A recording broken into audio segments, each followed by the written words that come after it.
وأحسن منك لم تر قط عيني وأجمل منك لم تلد النساء خلقت مبرأ من كل عيب خلقت مبرأ من كل عيب كأنك قد خلقت كما تشاء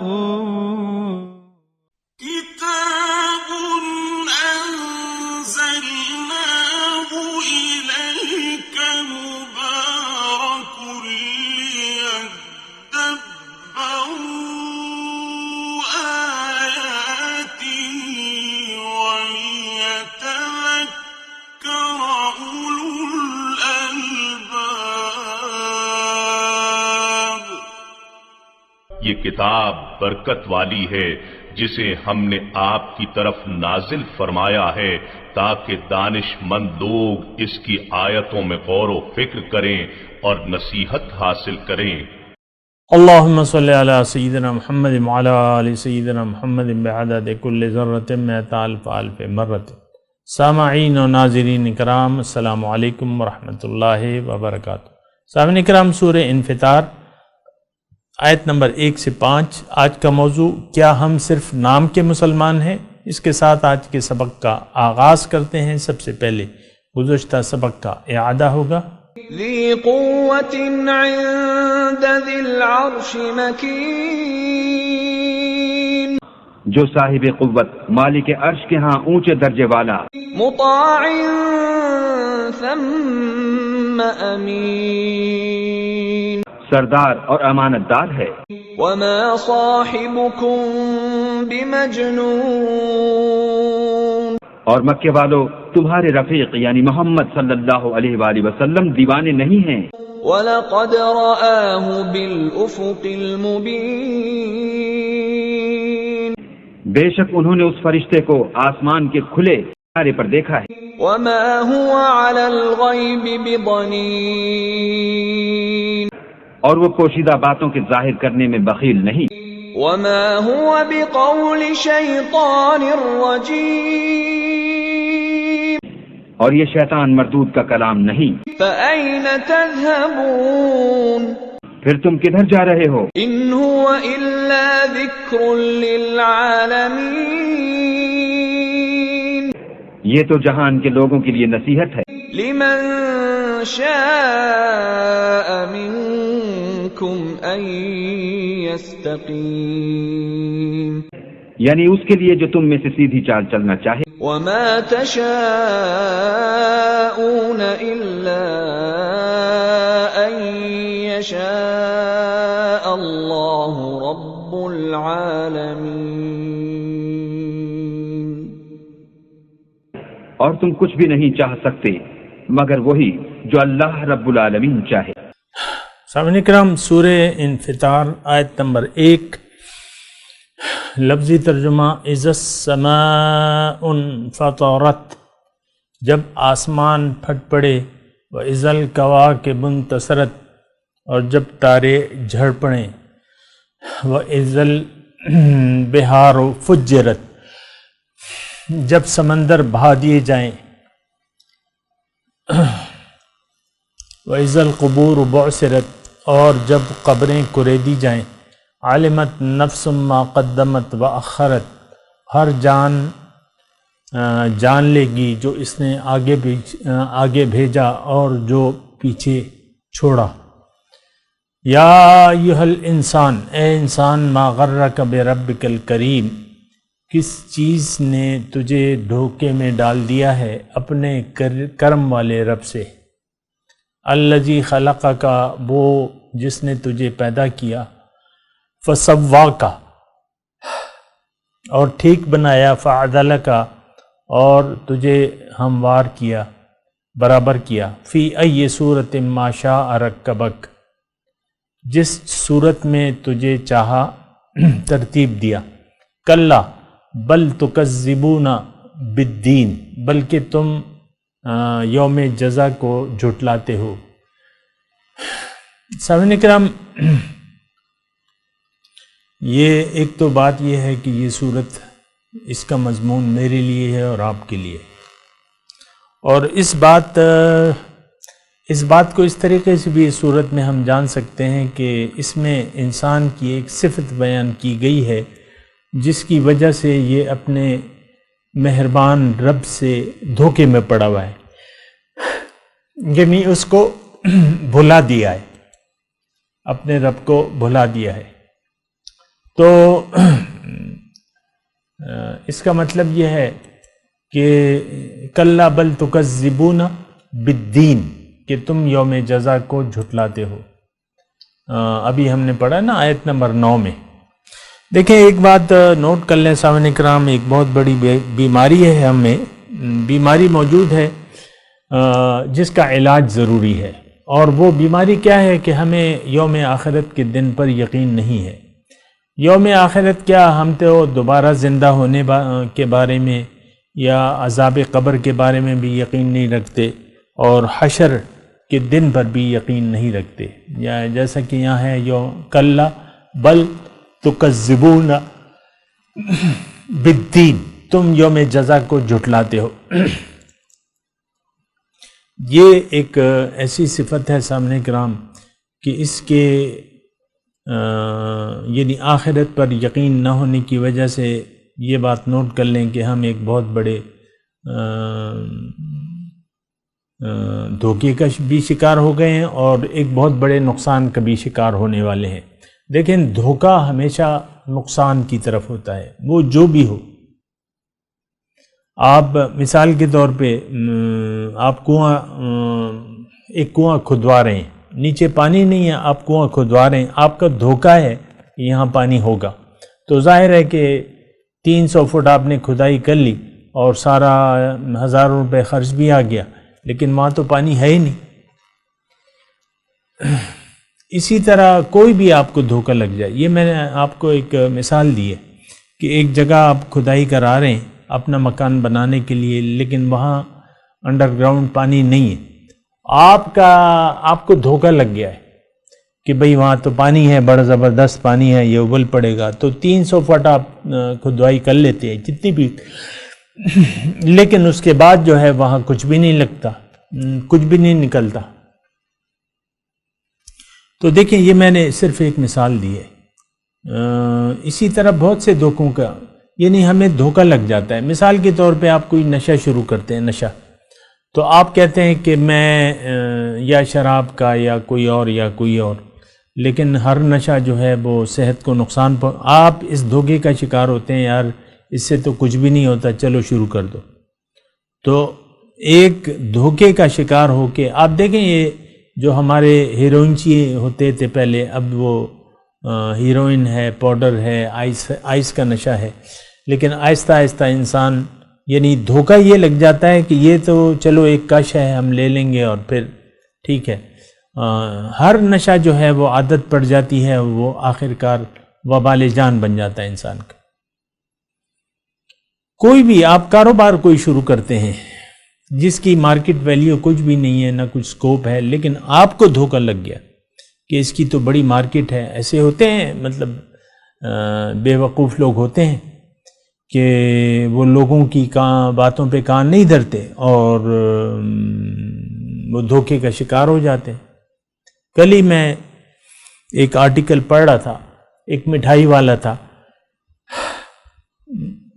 نام میں نہیں لیتا کیونکہ سارے پاکستان میں معروف ہے، انہوں کا چھوٹی پیمانے سے انہوں نے کاروبار شروع کیا مٹھائی کا، دودھ کا، مٹھائی کا، اور پھر آہستہ آہستہ وہ پھر فرنچائز دینے لگے اور ہر شہر میں دکانیں کھلنے لگی، بہت زیادہ کامیاب ہو گیا۔ پھر اس کے مالک نے یہ سوچا کہ یار میں کوئی دودھ ڈیری فارم شروع کرتا ہوں۔ اس نے بینک سے کوئی ارب 1.5 ارب روپے پیسے اٹھا لیے، اور پھر یعنی اس وقت وہ ڈیری کی صنعت جو تھی وہ زوال کا شکار تھی۔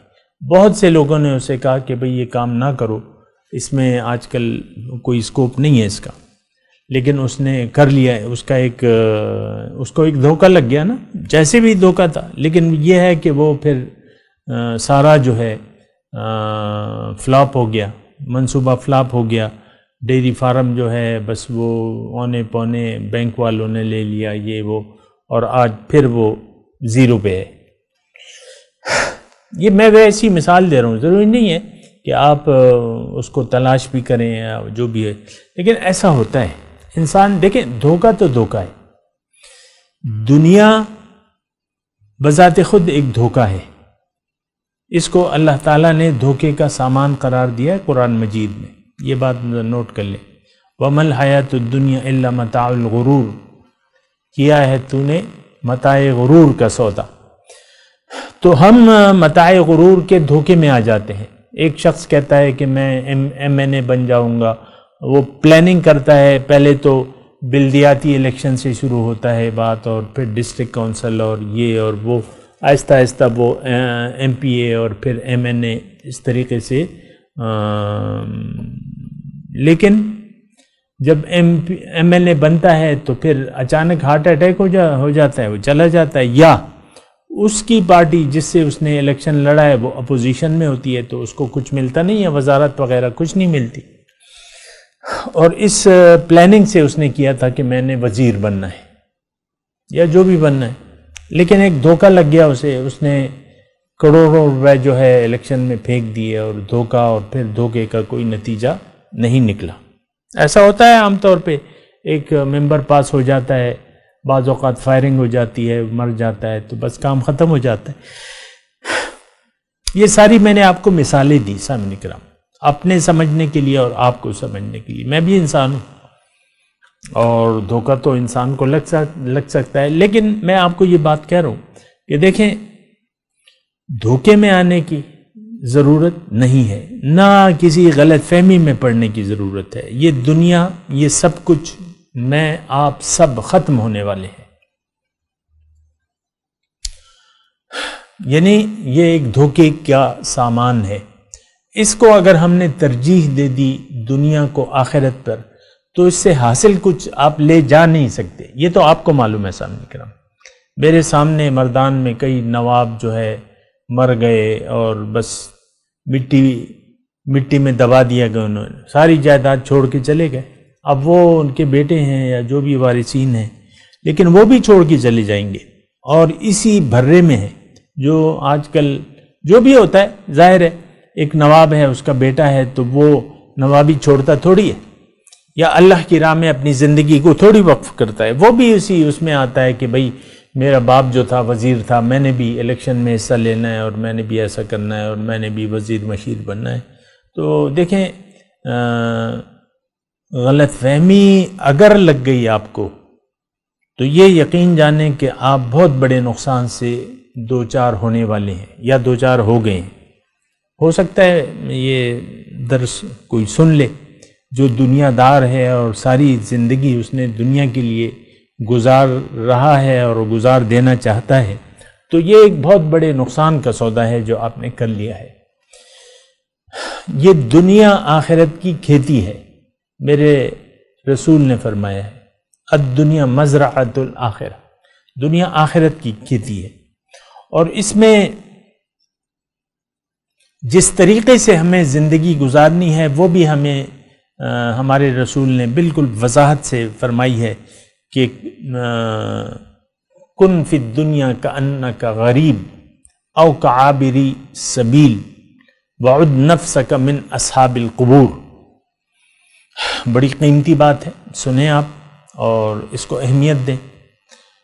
اللہ کے رسول فرماتے ہیں کہ ایک مسافر کی طرح زندگی گزارو، ایک راستے پہ چلنے والے کی طرح۔ راستے پہ جو چلتا ہے، جو سفر کرتا ہے، وہ ادھر ادھر نہیں دیکھتا، بس اپنی منزل کی طرف اس کا رخ ہوتا ہے اور وہ چلتا چلا جاتا ہے۔ کن فی الدنیا کأنک غریب او کعابری سبیل، کأنک غریب، گویا کہ تم اجنبی ہو یا ایک راستے پر چلنے والے، او کعابری سبیل، اور اپنے آپ کو اصحاب قبور میں شمار کرو۔ اب اصحاب قبور آپ دیکھتے ہیں قبرستان سے گزرتے ہوں گے نا، تو اصحاب قبور کا ہمارے دنیا داروں سے کیا واسطہ؟ سوچنے کی بات ہے نا، نہ ہم ان سے مشورہ لیتے ہیں، نہ وہ ہمارے معاملات میں دخل دیتے ہیں، تو وہ تو دوسرے جہان پہنچ چکے ہیں۔ اسی طرح دنیا میں ہوتے ہوئے ہمیں یعنی اصحاب قبور کی طرح اپنے آپ کو وعد نفسک من اصحاب القبور، بہت پیارے الفاظ ہیں میرے آقا کے، کہ اپنے آپ کو اصحاب قبور میں سے گنو، دنیا کے معاملات میں دل نہ دو۔ یہ نہیں کہ ان کو استعمال نہ کرو، دنیا استعمال کی چیز ہے، اس کو استعمال کر کے آپ نے اپنی آخرت بنانی ہے۔ یہ بات نوٹ کر لیں صاحب کرام۔ اسلام ہمیں ترک دنیا کا حکم نہیں دیتا، بالکل نہیں دیتا۔ کماؤ، خرچ کرو اور آخرت کے لیے تیاری کرو۔ کمانا، رزق حلال کمانا عین عبادت ہے، اس کی ابھی میں تفصیل میں نہیں جاتا، لیکن یہ ہے کہ دنیا کو استعمال کرنے کا حکم ہے، لیکن اللہ کی جینا مرنا یہ اللہ کے لیے ہونا چاہیے۔ مقصود، محبوب اور مطلوب صرف اللہ۔ ہمارا تو یعنی مسئلہ یہ ہے کہ ہم نے مقصود، محبوب اور مطلوب سب کچھ دنیا کو بنا لیا ہے۔ آپ دیکھ لینا، ہم ظاہر کے لیے زندگی گزار رہے ہیں، اور ظاہر ہی ہمارا مقصود ہے، ظاہر ہی ہمیں مطلوب ہے، اور ظاہر ہی ہمیں محبوب ہے، پسند ہے۔ یہ میری آپ دیکھ لینا کس طریقے سے آپ اپنی ظاہری شکل اور لباس، اور یہ یعنی ایک آدمی آپ دیکھیں پینٹ پتلون کا مثال کے طور پر دی ہے، اور شیو، کلین شیو، مونچھ بھی نہیں ہے اور داڑھی بھی نہیں ہے، صبح کتنے کر و فر سے بعض لوگ تیار ہوتے ہیں، اور یہ ٹائی، نیک ٹائی اور یہ ساری چیزیں، یعنی یہ لباس تو خیر مطلب ایسی وہ نہیں ہے، لباس تو آپ پہن سکتے ہیں، پتلون، نیک ٹائی جو آپ کی پردے کی حدود کے اندر رہتے ہوئے، لیکن میں ویسے ہی آپ کو بات کر رہا ہوں۔ لیکن داڑھی منڈوانا تو ہمارے رسول کی سنت نہیں ہے، بلکہ یہ فسق ہے، نافرمانی ہے۔ داڑھی منڈوانا جو ہے یہ نافرمانی ہے، حضور صلی اللہ علیہ وسلم کی سنت مبارکہ ہے داڑھی، اور انہوں نے حکم بھی دیا ہے کہ مونچھوں کو کم کرواؤ اور داڑیاں بڑھاؤ، یہ حکم ہے میرے آقا کا۔ لیکن میں بات یہ آپ کو کہہ رہا ہوں کہ آپ دنیا ہی کے لیے ہم نے اپنی زندگی کو وقف کر دیا ہے، اور خوب ٹھاٹ سے ہم تیار ہو کے دفتر جاتے ہیں، دکان جاتے ہیں، یہ وہ۔ بہرحال یہ صورت جو ہے سورہ انفطار یا اس قبیل کی جو صورتیں آ رہی ہیں، ساری اللہ تعالیٰ ان صورتوں میں ہماری توجہ آخرت کی طرف کروا رہے کہ بھئی یہ چیز ہونے والی ہے۔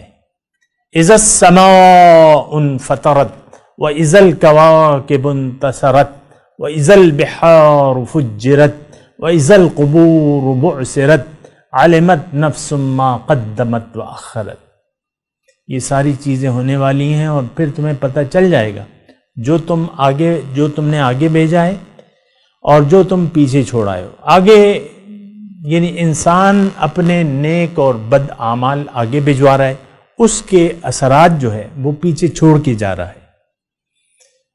قدمت و اخرت، دو باتیں نا، کہ ایک تو ہم یعنی جو برا عمل ہے فوری طور پہ وہ اچھا یا برا عمل وہ فوری طور پہ چلا جاتا ہے، برا نیک عمل تو خیر ٹھیک ہے، لیکن برا عمل اس وقت تک نہیں مٹتا آپ کے نامہ اعمال سے جب تک آپ توبہ نہ کر لیں اور اس کو مٹا نہ دیں، نیکی سے اس کو مٹا نہ دیں۔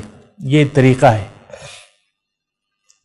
توبہ کے ذریعے گناہ جو ہے مٹ جاتے ہیں، ختم ہو جاتے ہیں، رجوع الی اللہ۔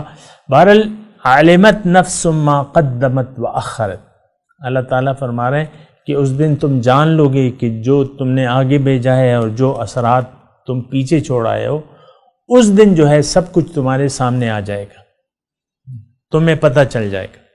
پھر اللہ تعالیٰ فرما رہا ہے کہ جب صورتحال یہ ہے تو اب چاہیے یہ کہ تم آخرت کے لیے زندگی گزارو، ورج الیوم الآخر، آخرت کے لیے۔ یوم آخرت جو ہے نا یہ نتیجے کا دن ہے، اور یہ تو یقینی ہے کیونکہ اللہ اور اس کے رسول نے خبر دی ہے، اور اللہ سے سچا ومن اصدق من اللہ قیلا، اللہ کے سوا کس کی بات سچی ہو سکتی ہے؟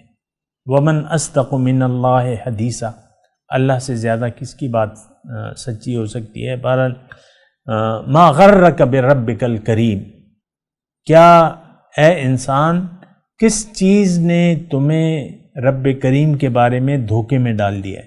دیکھیں دھوکہ یہاں دھوکے کا لفظ ہے، اور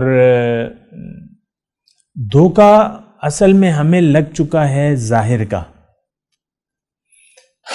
ظاہر کا دھوکہ لگ چکا ہے، اس لیے ہم نے اللہ کو بھلا دیا ہے، ظاہر کی وجہ سے، دنیا کی وجہ سے۔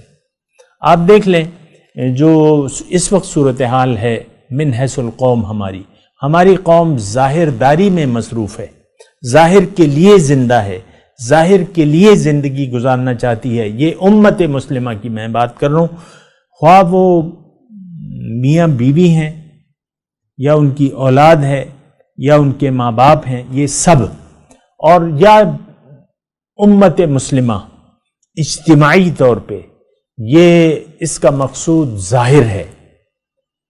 کوئی بھی اللہ اور اس کے رسول کی بات حقیقی طور پہ نہیں کرتا کہ ہمیں محمد الرسول اللہ صلی اللہ علیہ وسلم کے راستے پر چلنا ہے۔ اجتماعی طور پہ تو سوال ہی نہیں پیدا ہوتا۔ یہ ملک پاکستان جو کہ لیلۃ القدر کی رات اللہ تعالیٰ نے ہمیں تحفتاً دیا تھا، اور ہم نے اللہ سے وعدہ کیا تھا کہ پاکستان کا مطلب کیا؟ لا الہ الا اللہ۔ لیکن آپ دیکھیں لا الہ الا اللہ یہ زبانی طور پہ ہم کہتے ہیں، لیکن آج جو قوانین ہیں، آپ رجحان دیکھ لیں معاشرے کا، حکومت کا من حیث القوم، اور پھر اس معاشرے کا تمام افراد کا ظاہر کی طرف۔ ٹی وی، یعنی یہ ہمارے ہاں جو الیکٹرانک میڈیا ہے یا جو اخبار ہیں، یہ آپ دیکھ لیں، سب خبریں آپ اخبار کھول کے دیکھیں، ساری خبریں ظاہر کی ہیں۔ پھر جو الیکٹرانک میڈیا ہے، آپ اپنا ٹی وی چینل پہ دیکھیں، ساری جو بریکنگ نیوز آپ جس کو کہتے ہیں یا ٹکرز کہتے ہیں، وہ سارے کے سارے ظاہری اور دنیاوی ہیں، دنیا کے متعلق۔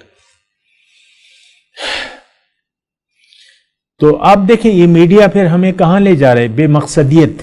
آپ دیکھ لیں یعنی شام سے شروع ہوتے ہیں، بلکہ صبح سے شروع ہو جائے، صبح تو یہ یعنی وہ گزشتہ دن کی ریکارڈنگ دکھانا شروع کر دیتے ہیں، لیکن وہ یاد آیا کہ جو صبح کے چینل ہیں مارننگ شوز، اس میں آپ دیکھیں سارے جو ہیں بیہودہ بے ہنگم ساری باتیں، کوئی کھانا پکا رہا ہے، کوئی میک اپ ہو رہا ہے،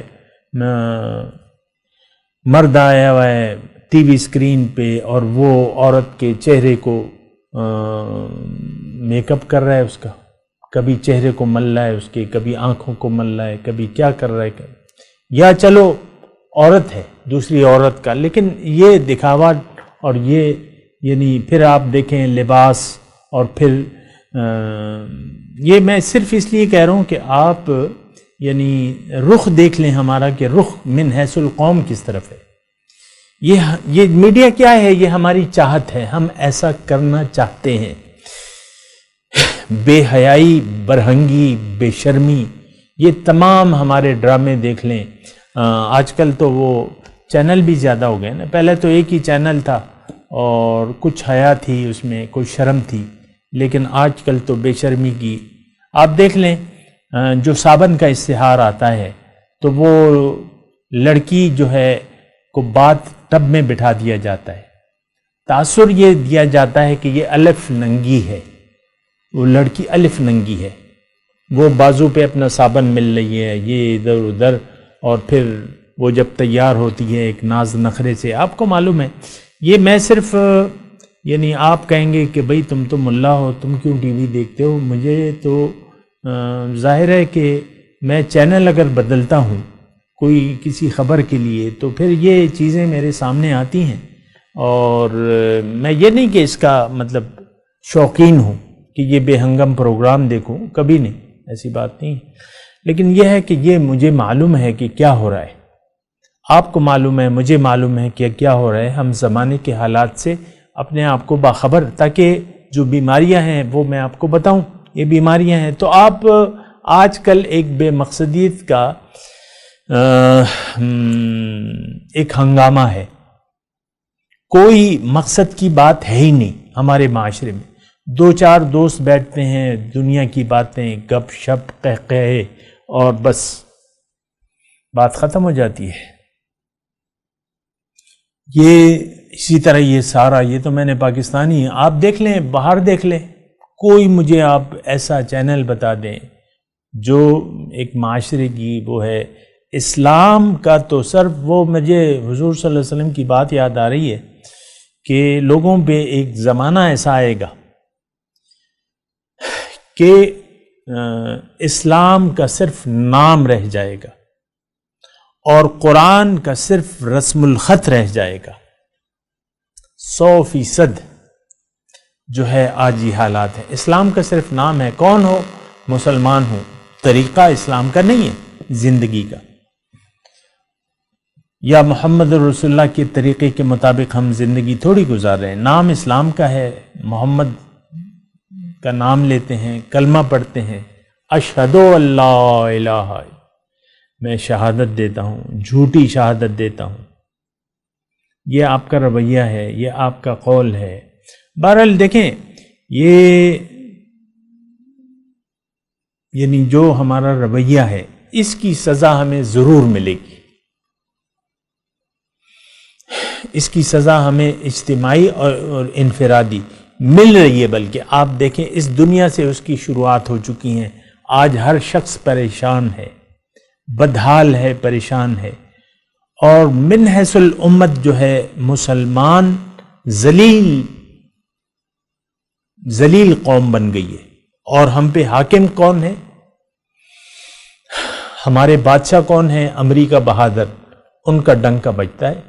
آپ دیکھ لیں 2019 میں یہ جون کا مہینہ ہے، ایران کو بری طرح اس نے دبا دیا ہے، آپ کے ٹرمپ بہادر نے ایران کو پابندیاں لگا دی ہیں، اور وہ یعنی کچھ بھی نہیں کر سکتا۔